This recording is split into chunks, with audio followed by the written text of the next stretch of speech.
and heavily caffeinated. All right, let's do this then. This is the Jeff and Bill Show. I don't understand what's the issue. They don't always agree, but hey, at least they have coffee. Coffee. And each other. I love you, man. God help us. I want to bless him. We need all the help we can get. Now here's Jeff Hunt and Bill Thorpe. The Jeff and Bill Show on News Talk 710. Did you just say there were 380 right-wing murders? Again, this is from I know, but last year? No, not last year. This is based on the study that Cato Institute has done, and they were looking at, let's see if I can go through here. Okay. They went through, and they're defining it as people that have been murdered in politically motivated terrorist attacks in the United States between January 1st of 1975 and September 10th of 2025. That's what they did. Now, they do say, however, there are 3,599 people total, but 83% of that total is contained on September 11th. Okay, so it's not like we're going around murdering each other all the time. That 83% of it happens on a single day. They said they're calling that political violence, but they didn't say that was right-wing political violence. No, not at all. Here's no, what they I'm... didn't. Again, okay, look, I've lived through a world where a kid from a high school, Catholic high school, smiles at a Native American, and all of cancel culture lands upon this guy as if that was he had engaged in violence against him. Okay, yeah, the protest out in front of the Supreme Court. Yeah. Meanwhile, I've been kicked in the back at a leftist rally. I've seen sign after sign after sign calling for violence on the left over every rally I've gone to for the past year. There's been an effort, someone somewhere in there, I'm not saying all of them, somebody somewhere in there has called for violence against Donald Trump. And yet, these studies are like, but most of the violence is on the right. I'm sitting there going, where? Who? If you smile at somebody the wrong way on the right, they're going to crucify you and try to destroy your life. And yet all these studies are like, well, most of the violence is on the right. This is, again, like, Cato... What are you talking about? But this is the Cato Institute, which is not a liberal group. But what's they're, the examples? They're conservative. I haven't gone... Again, I don't know what the examples are. I haven't gone through the study, so I don't know. Yeah. And That's so fair. I don't know how they're breaking it down. You to. Yeah, but I don't know. I'm not a fan of these studies because I saw The Economist do the same thing recently. And I'm sitting there going, where? Like, what? Like, if I said the wrong thing anywhere, if there was a pro-life member that kicked Channel 9 in the back down at the March for Life, you would hear all about it. There was even a report, a study that was commissioned by the government that said the same thing that was available on the DOJ website until last week. Because I don't think it's honest. I'll be honest. I just don't believe it's right and factual because I have eyeballs. All right, we've got to get to Zooms. We've got jam-packed phone lines. Brad Littlejohn from Director of Programs and Education at American Compass. He's going to be speaking at CCU's coming up. It is a wild, hot show. Now it's time for News and Comment with Blake Olson. Blake Olson. Blake Olson, News and Comment. Hey, good morning. It's Thursday, 54 and sunny in Denver, expecting a high of 73 today. This portion of the news sponsored by Pastor Camp Heating and Air Conditioning at 303-777-1234. To learn more about special savings opportunities on Lennox equipment. Our top story, CSU will enforce game day security rules today for 2 Charlie Kirk memorial events. Turning Point USA is hosting a vigil at Canvas Stadium, followed by a free speech forum in the Laurie Student Center ballroom. 47 says the U.S. and the U.K. have done more good in the world than any other 2 countries. Speaking alongside British Prime Minister Starmer last hour, DJT said that he was thrilled when the UK agreed to a trade deal earlier this year as the nation's relationship is very important. He said as a result, he expects the American economy to boom even more than it currently is. We have a relationship like no other. It will always be that way. We will always be united. We'll always be together. 47 also told the British media last hour that Charlie Kirk could have been a future president. And he also discussed Israel and Hamas. I want an end. I want the hostages released. And I think it's going to be okay. But it has been a brutal period of time. But this has been going on for a long time. This is not something that's over the last year, 2 years, but this has been for decades and decades. And it's been a busy week for ABC. We hit some new lows over the weekend with the MAGA gang desperately trying to characterize this kid who murdered Charlie Kirk as anything other than one of them and doing everything they can to score political points from it. That's former host of The Man Show, Jimmy Kimmel, who hosted The Can Show a few nights ago, and ABC canned the program for the foreseeable future. Many viewers complained about that comment that you just heard about MAGA and the Charlie Kirk assassin. DJT supports the move. But you know what? No one delivers more real comedy when he gets on stage than the savior of the world in his own mind. But I will say that those extreme views were not in my White House. I wasn't embracing them. No.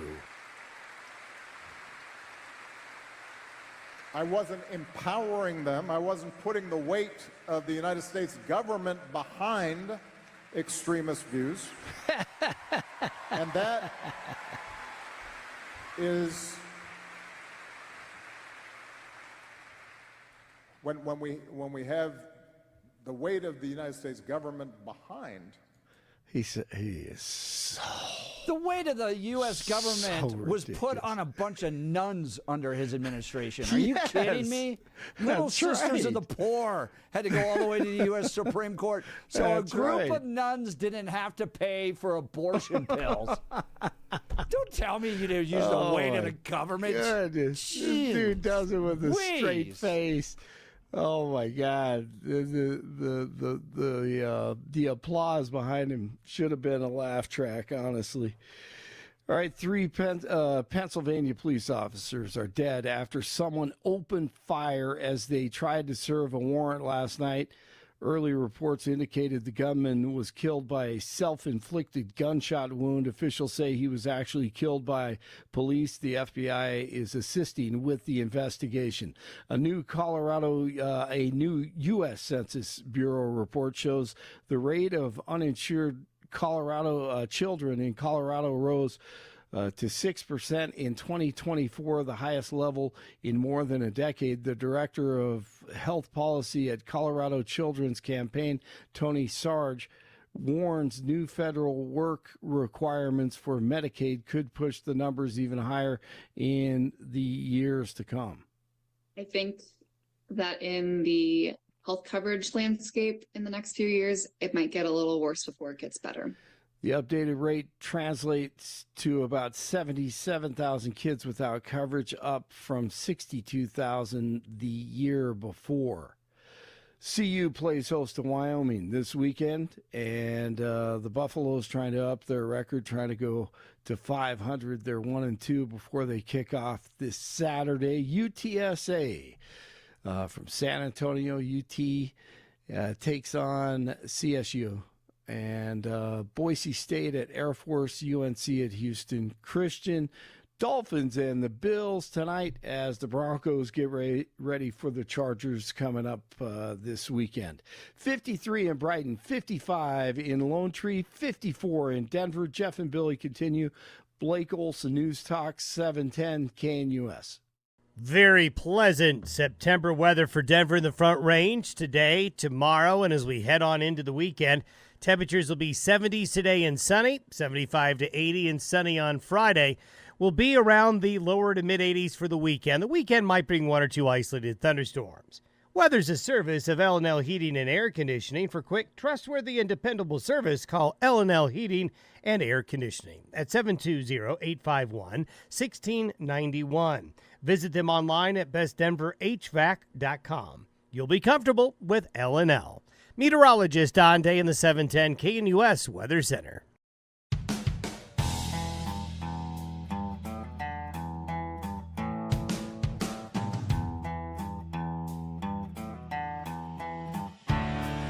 The Centennial Institute on September 26th and 27th. So coming up next week, Friday and Saturday, at Colorado Christian University are hosting a gathering titled Theology, Technology, and Anthropology, Reclaiming Embodiment in a Brave New World.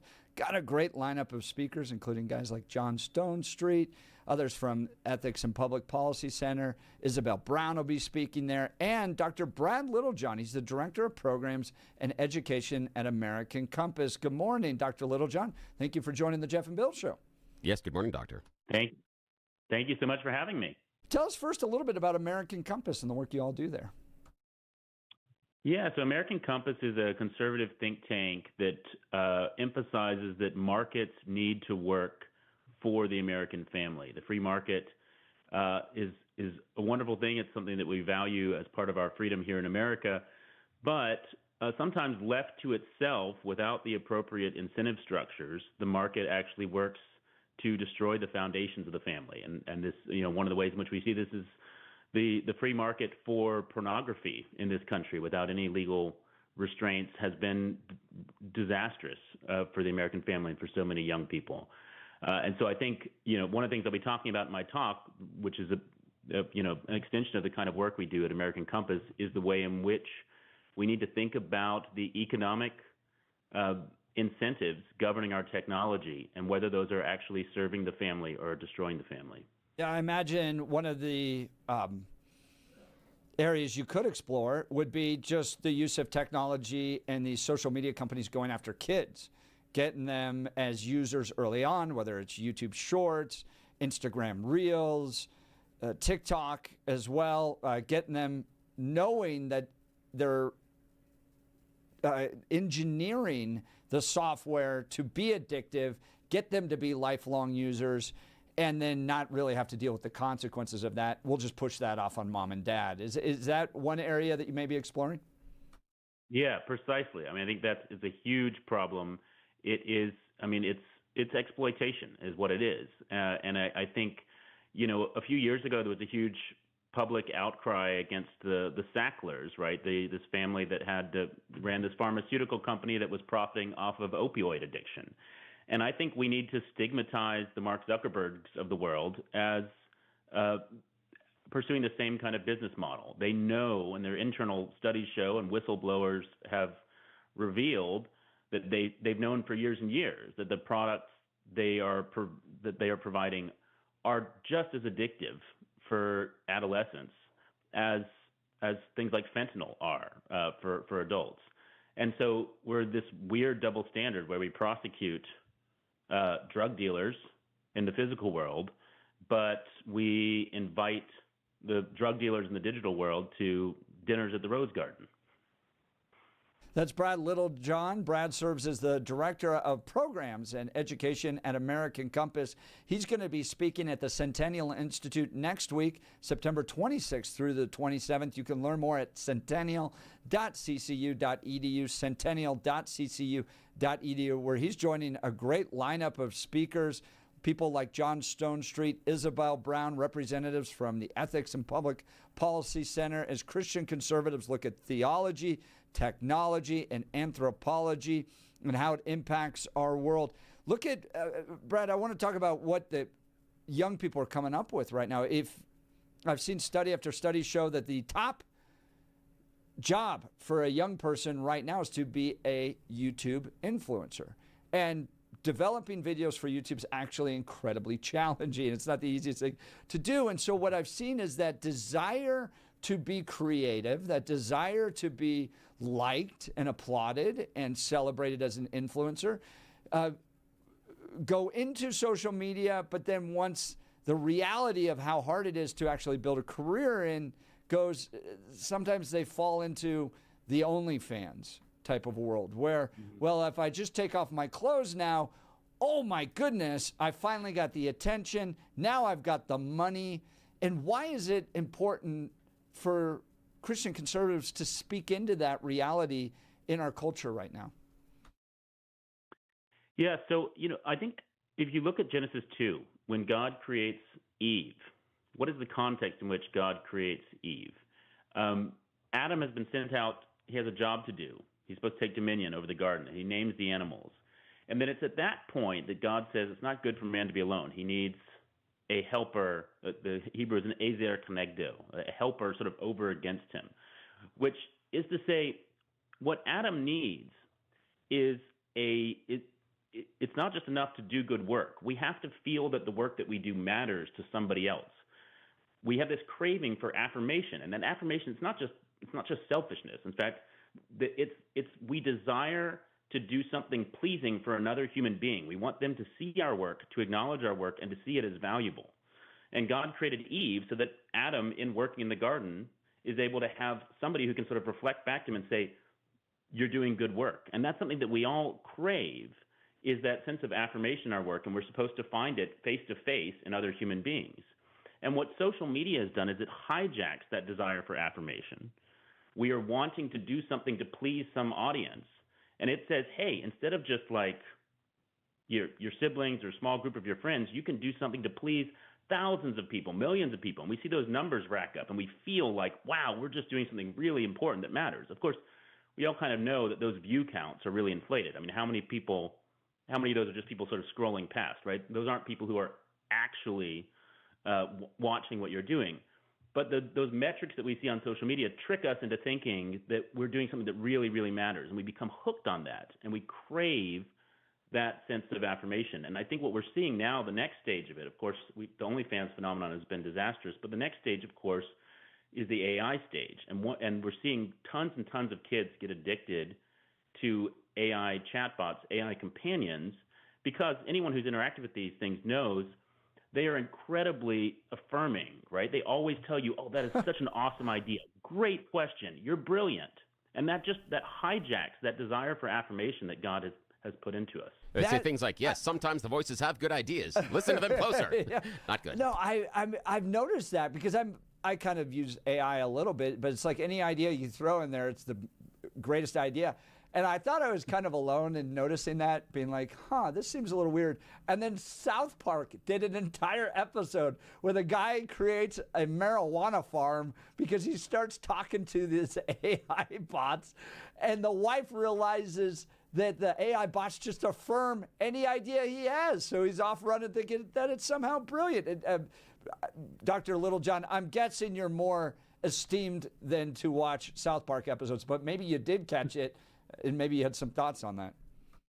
No, I haven't seen that, but I think, that's a brilliant satire of what is going on. Yeah, and I mean, and the thing is, we can laugh at it, but it very quickly turns tragic. I mean, I don't know if you've heard some of the stories that have come out recently of families of teenagers who committed suicide because they were confiding in, there was a recent case, a kid in California, same age as my oldest son, was using ChatGPT for homework, started talking to it all the time, started confiding in it, kind of became dependent on it. And the scary thing is the chatbot sort of encouraged it. It was sort of like, don't talk to your family, talk to me. I'm your best friend.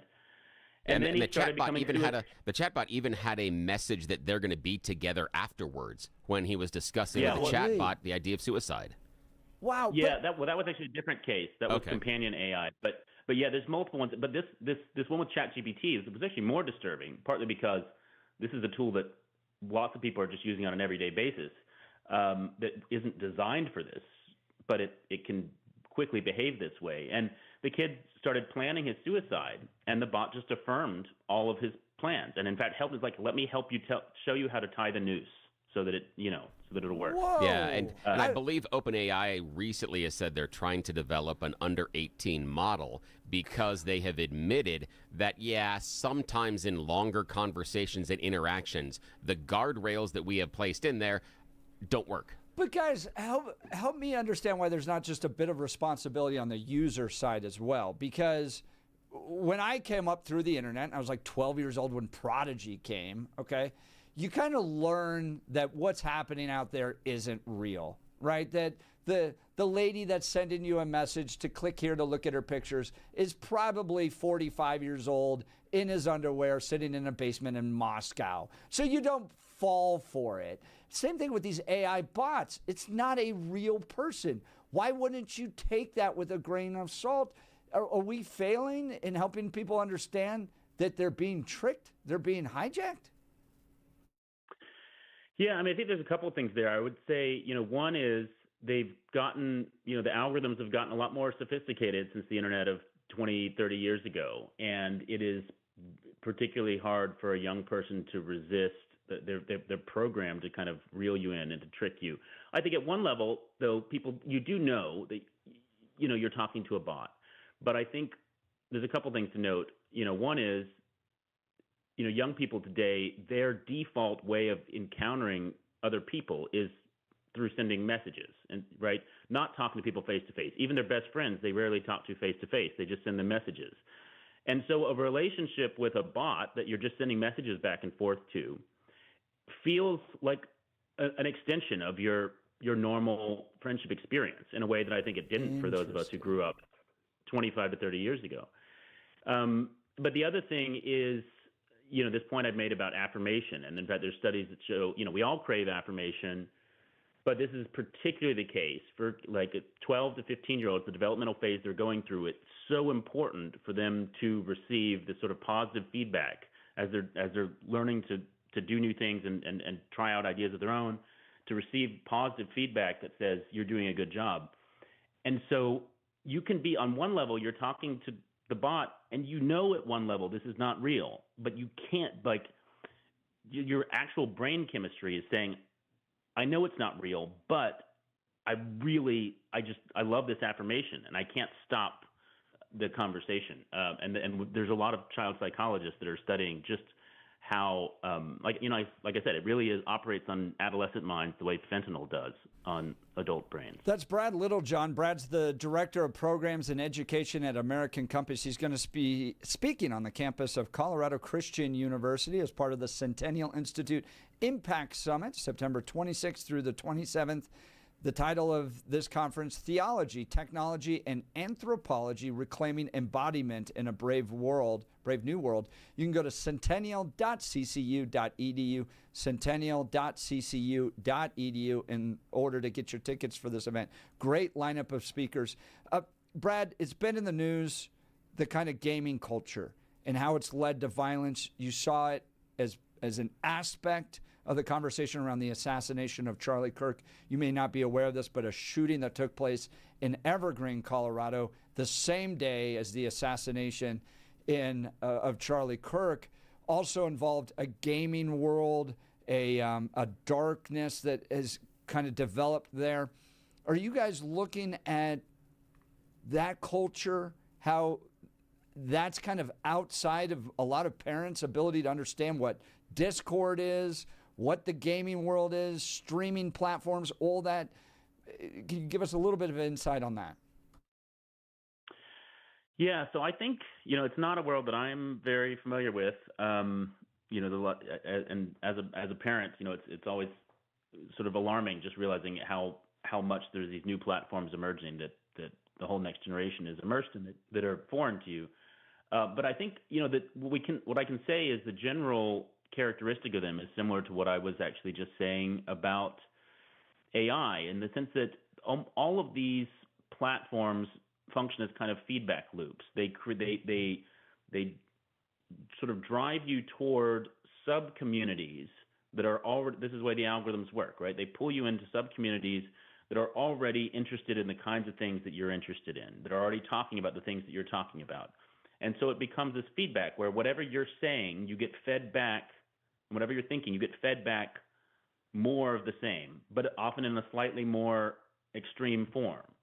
And so, I think we don't know a ton about what happened with Tyler Robinson, but it seems as if he found himself in some of these Discord channels where he's thinking sort of hateful thoughts, and then he's encountering other people with even more hateful thoughts, and they're kind of building off of each other. The same way that, as I said, when you're talking to a chatbot, it just sort of like feeds back to you whatever you're already wanting to do and pushes you further in that direction. And so I think it's all of these media sources kind of operate in that way to kind of pull us into this loop. And I really appreciated what the Utah governor said, in his press conference, I guess was earlier this week or over the weekend, about it, just that, like, we all, young people, but all of us need to, get outside and touch grass. We all need to we need to pull out of these feedback loops and make sure we are encountering a reality outside of ourselves, and we're encountering other people face to face in ways that can actually challenge our preconceptions rather than just affirming them. Dr. Brad Littlejohn, Director of Programs and Education at American Compass, going to be speaking at the Centennial Institute next week. Go to centennial.ccu.edu to be a part of their conference, the Centennial Impact Summit on Theology, Technology, and Anthropology, Reclaiming Embodiment in a Brave New World. If you want to learn more about American Compass, go to americancompass.org, americancompass.org. Charting the course for conservative economics. Dr. Littlejohn, we really appreciate your time this morning. Thank you. Thank you. Thanks. It's been a pleasure. All right. If you guys are looking for a great lunch or dinner spot, you got to check out my friends at the Black Eyed Pea of Colorado, locally owned and operated by Steve and Michelle. I love this restaurant. My entire family does. In fact, my son, climbing a 14er, starving at the top, was begging, please, could I have some black-eyed pea? He loves their food. The whole family does. It's home-style cooking at its best. 8 locations. There's sure to be one near you. Bottom line, you want to take the family out to eat at the Black Eyed Pea of Colorado. Go online at blackeyedpeacolorado.com. Check out their featured menus that they run throughout the different seasons in Colorado. They have a special barbecue menu, burger menus, potato menus, and more. They've built a reputation in Colorado for the best home-cooked meal away from home. They do catering as well. If it's a dinner party, rehearsal dinner, wedding reception, or company event, make it a success with Black Eyed Pea Catering. And no matter what the occasion, Black Eyed Pea gift cards are always great for your special someone, birthday favors, holiday presents. They have you covered. I love everything about this restaurant. I know you will too. My parents eating at it earlier this week, calling to tell me how much they love it. Support local. Keep it in Colorado, make it Maha, and visit the Black Eyed Pea near you. All right, we'll continue. Phone lines jam-packed. The debate will be back. You're listening to The Jeff and Bill Show. This is Denver's Talk Leader, News Talk 710, KNUS.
Welcome back to the Jeff and Bill Show. Let's get the debates going again. Barney, Denver. Good morning, Barney. Hey, Barney.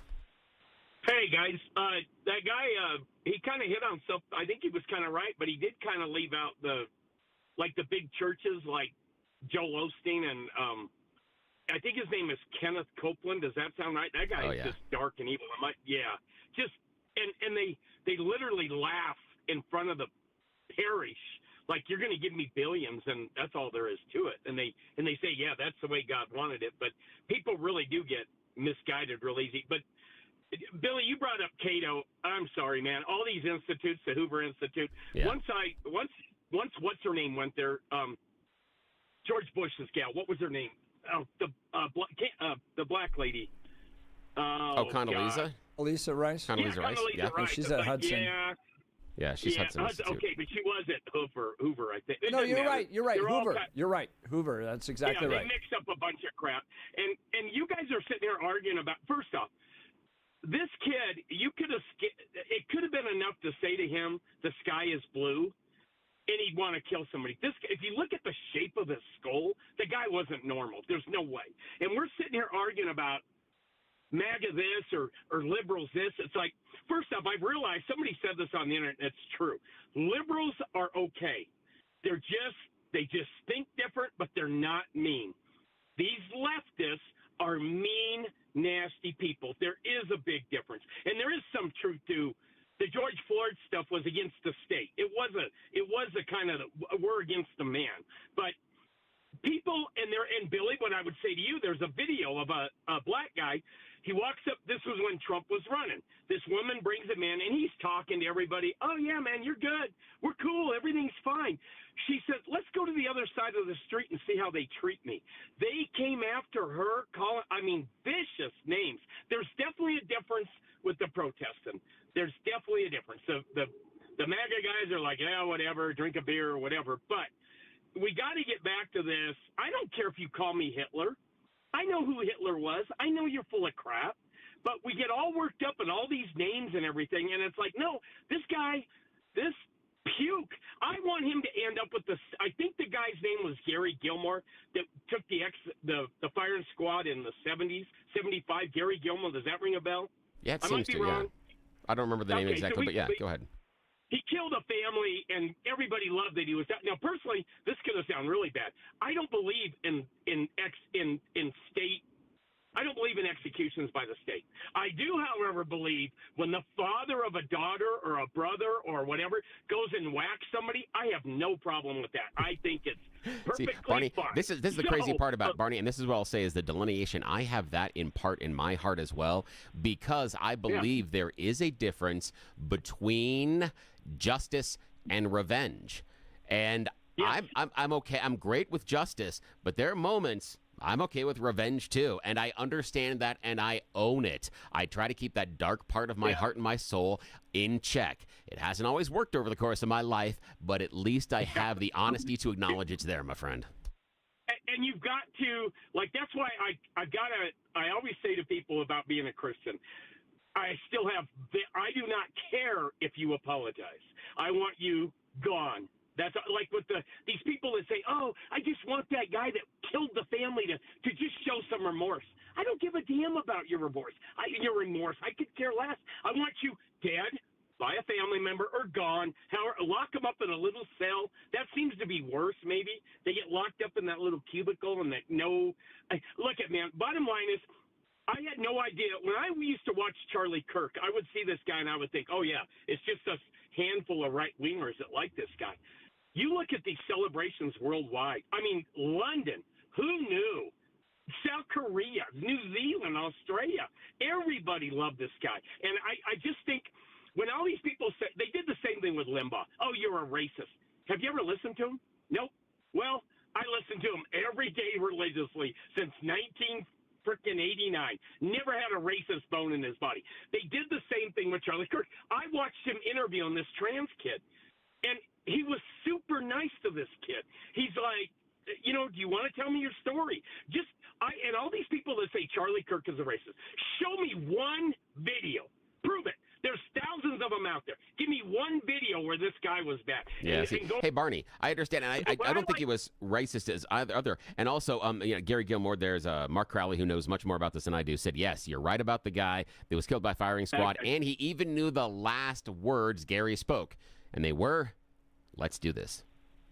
Yeah, Oh, wow. I know. Yeah. I know, man. Look, I was in a classroom in I think it was 75. Of course, I got kicked out in 10th grade, but so High it had five. to be before. Okay, but we drew the teacher would leave the room, and all of us kids. It was like it was typing class. So we ended up, and I was a pretty good little cartoon drawer. So we drew a cartoon. By the time he got back in the classroom, the whole chalkboard was a graffiti mural, whatever you want to call it, and the teacher loved it. So all I'm going to say about America is we are back, and being a Christian is not a bad thing. We're going to be better for this, and you know what? Just look at you guys. I like it when you go at each other. I think it's funny, but it is a good thing that you go at each other. But we are, we're all buddies at the end of the day, and that's the way it used to be, and that's the way it needs to be. It is. Hey, Barney, thanks for the phone call. I've got two things for you, my man. First of all, typing class. If you gave me a time machine today, the very first thing that adult Bill would do is go back to Bill in school and smack him in the back of the head and say, pay attention in typing class. You're going to use this more than you think, you moron. I can't type for crap. Also, Barney, I appreciate what you're saying about the idea of Charlie Kirk and speech. And here's a core. I want the Jeff and Bill audience to take this from the show. If there's only one thing you take today, I want you to take this away from our show. Understand, Charlie Kirk stood for free speech. You're hearing all these things about Charlie said this, Charlie said that. It's horrible. However, we're forgetting he was willing to stand there and do the debate. He lost his life during a debate, during an example that he is open to free speech and will be happy to talk to the people that disagree with him. I understand the critiques about what people feel that Charlie said, but when you're critiquing him based on what he said, you're missing the narrative. You're missing the plot. He was there because he believed in free speech. That's what we need to come back to at the cornerstone of what we lost with him. Regardless of where you think he is in the politics, agree or disagree, he wanted to engage in free speech and debate the right way. So stop with those critiques about what he said or what he didn't say. Understand what he was doing. I appreciate that, but he wasn't killed because he was engaging in free speech. So just because somebody goes out there and engages in free speech doesn't mean you're going to get shot. He was effective. He was changing things. Young people were turning, and that is why he was killed. My point is that the critique of you're he said X, Y, and Z, that's right, to me is missing the narrative. That what he did and what he defended was the idea of this engagement. Yeah. Your critique is fair as well, but the idea I think that we're missing is that the reason that he was so effective is because he was that defender of free speech. And regardless of what we thought about it, and that's what bothers me when I see people on either side critiquing who was saying what and who said what with Charlie, that bothers me because I feel they're missing the plot of the story. Fair. All right, let's talk Guyries. Guys, there's locations of Guyries all over the city of Denver. You got to check them out. Guirys.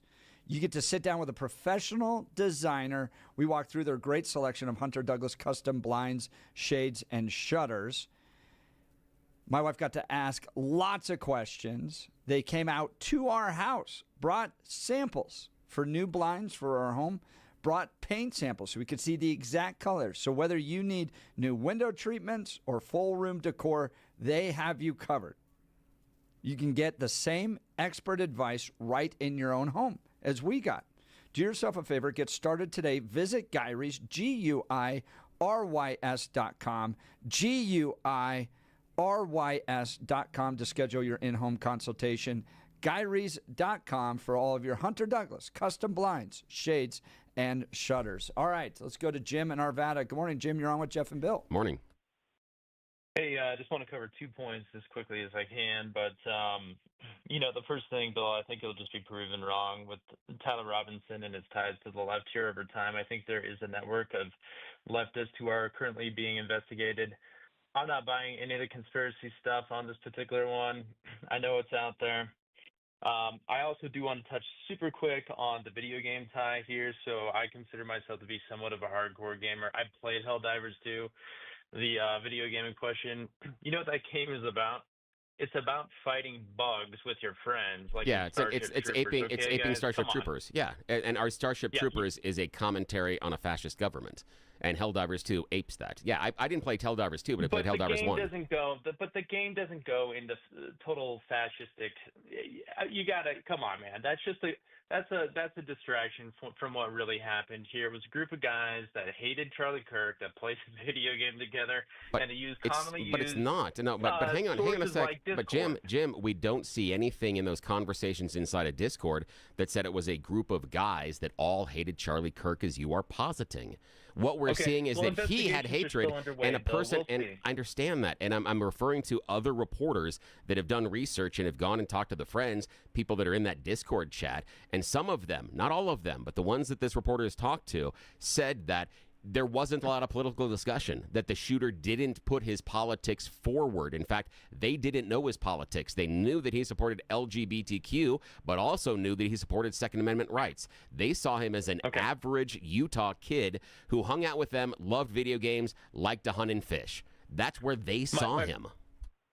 My point here is that the video game had nothing to do with this or warping his mind. That's my opinion, and that's just my opinion. Agree. But the I agree second with you, thing man. I will say, the second thing I'll say here is that I personally support McCarthyism 2.0 in this country, and I hope it gets ramped up with Antifa being labeled a terrorist organization. Now, why do I say that? Because at least here in the Denver metro area, with two small children, I feel too uncomfortable to wear a ball cap with an American flag on it or a shirt with an American flag on it, in fear that my children could be a target if I did that, if I went to a public park, okay? I'm done. I'm tired. Also, after I saw the assassination of Charlie Kirk, one thing really stood out to me. You know what it was? What? Mass celebrations coming from the left. And that signaled to me right then and right there that they want the same for me, okay? Because I don't believe in their ideology. I'm not going to carry their water. I'm never going to comply with what the left wants, okay? It's clear at this point. Them celebrating all of this, they want the same for me. So I'm done. Okay, so Jim, got a question for you. Jim, I got a question for you. In the last 48 hours or so, Ali Alexander, who's an influencer and is conservative, big supporter of Trump, said that what President Trump needs to do is at least arrest 500,000 left-wing people that identify with that ideology. And he said, and if it means their death, that's okay.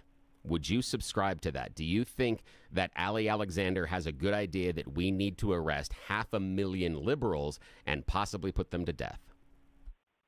I disagree with the death thing. But we can arrest them? And I don't consider. Yes, I do think so. Okay. You want to know why? Yeah, I do want to know why. Go spend some time on TikTok. Go spend some time on TikTok or any other social media platform, and you'll see the hate pouring out of these people in public. Okay, so Jim, so you're telling me, hang on, Jim, so you're telling me now your thoughts and feelings are actions that we should be able to take in order to imprison you. Not your actions, but your thoughts and feelings are now what we should arrest people and judge them on. Is that correct? Because that's what I'm hearing from you. What is the definition of terrorism, Bill? Terrorism are actions that are taken in order to cause fear and distrust and unsettle a community. But again, actions, not thoughts and ideas. I know, but not. Right? But again, not necessarily always political. But the idea being actions, and that's where I'm asking you, because what I'm afraid that I'm hearing from you is that you want to start putting people in prison or judging them as guilty based on thoughts or feelings, not based on actions they will take. Okay, so what if it comes out that Tyler Robinson and others are tied specifically to this assassination because of actions that started with conversation on social media platforms about killing conservatives? There were conversations about kidnapping Governor Whitmer. You know what? That whole thing is a complete BS, man. That was okay. We're gonna insinuate that a guy that was no, we're talking. No, Jim, we're talking. Wait, hang on, Jim. We're talking about conversations. That's where I went with that. That's why You were saying that the action they took were the conversations Well, the before the right's killing been at church. targeted, And so Bill. I'm The asking right's you about been targeted for a long conversations. time. I'm asking you about conversations. It doesn't matter. It's spilled over. It's no longer just about conversations. And again, when I see the sheer amount of people who are openly praising a man's literal brutal execution on live television, I know where I stand with these people. Okay, and I'm not comfortable with it. And again, Bill, I can't even wear an American flag hat or T-shirt Jim, to go to a public park. That's fair, Jim. That's fair. But remember that Charlie Kirk also said that someone could be a great American hero if they would pay to bail out the person that attacked Pelosi's husband. Okay? I'm not judging Kirk based on that, but the idea of the conversations and what we're advocating for, let's be careful. And I want to be real careful when we get to a point where we are starting to charge people or arrest them based on thoughts, not based on actions. I think that can be very dangerous. We'll continue. You're listening to The Jeff and Bill Show. This is Denver's Talk Leader, News Talk 710, KNUS.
Back to the Jeff and Bill Show. Stephanie, we're just out of time. If you want to call again tomorrow morning, we'll put you first up. It was full of debate today. If you missed any of it, go to 710knus.com to catch the podcast, and we'll be back tomorrow. You're listening to the Jeff and Bill Show. This is 710 KNUS.